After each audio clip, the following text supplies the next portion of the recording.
OP Shukla 80 शब्द प्रति minute. Dictation start होगी 5 सेकंड बाद।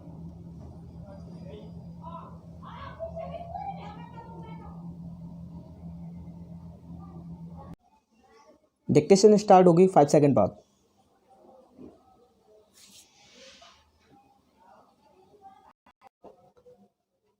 स्टार्ट।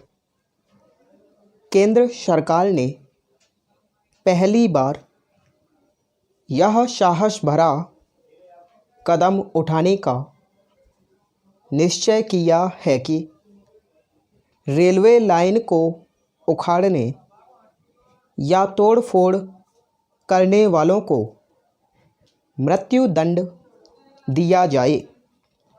दुनिया के सभी देशों में राष्ट्रद्रोहियों को, चाहे वे जासूस हों या तोड़फोड़ करने वाले, इस तरह के कठोर दंड दिए जाने की व्यवस्था है।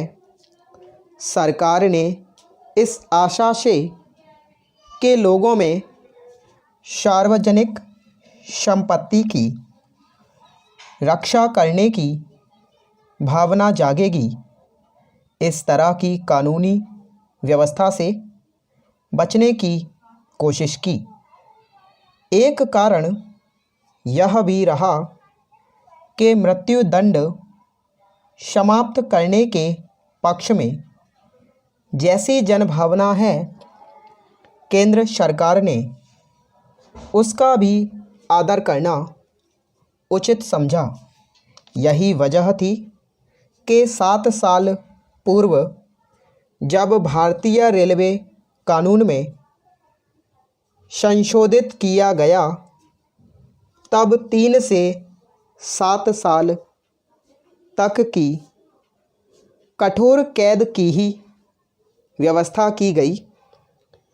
लेकिन इतने दिन तक संशोधन कानून पर अमल करने के बाद सरकार को बाध्य होना पड़ा कि वह तोड़फोड़ करने पर उतारू तत्वों के खिलाफ कठोर कार्यवाही करे। सीमाओं की रक्षा करने वाले जवानों को ले जाने वाली ट्रेनों में भी तोड़फोड़ की घटनाएं होने के बाद तो सरकार के लिए और भी आवश्यक हो गया कि वह इस दिशा में शीघ्र कोई कदम उठाए। Para change. रेल दुर्घटनाओं के संबंध में समिति ने जो रिपोर्ट दी, यह आवश्यक है कि सरकार उनकी बातों को सामने रखे। रिपोर्ट में कहा गया है कि पुलिस और स्वराष्ट्र मंत्रालय रेलवे दुर्घटनाओं को रोकने के लिए अपना दायित्व निभाने से कतराते हैं। रेलवे जांच के बाद जिन दुर्घटनाओं के लिए तोड़फोड़ करने वालों को जिम्मेदार ठहराया जाता है, पुलिस अपनी असहमति प्रकट करती है।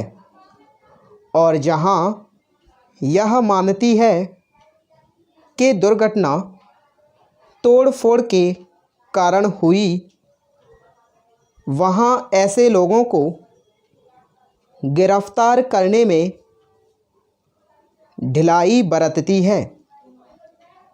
बांचू समिति ने कहा कि पुलिस ने 27 तोड़फोड़ की घटनाओं में से सिर्फ 13 को स्वीकार किया और इनमें से भी 7 घटनाओं में वह मुलजिमों का पता लगाने में असफल रही।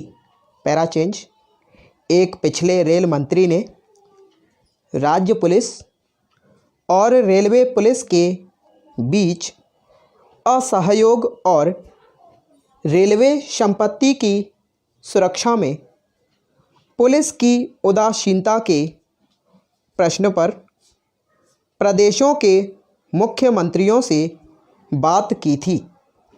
यह भी कहा गया था कि प्रदेशों में रेलवे लाइन और रेलवे संपत्ति की सुरक्षा का दायित्व प्रदेश प्रशासन को संभालना चाहिए।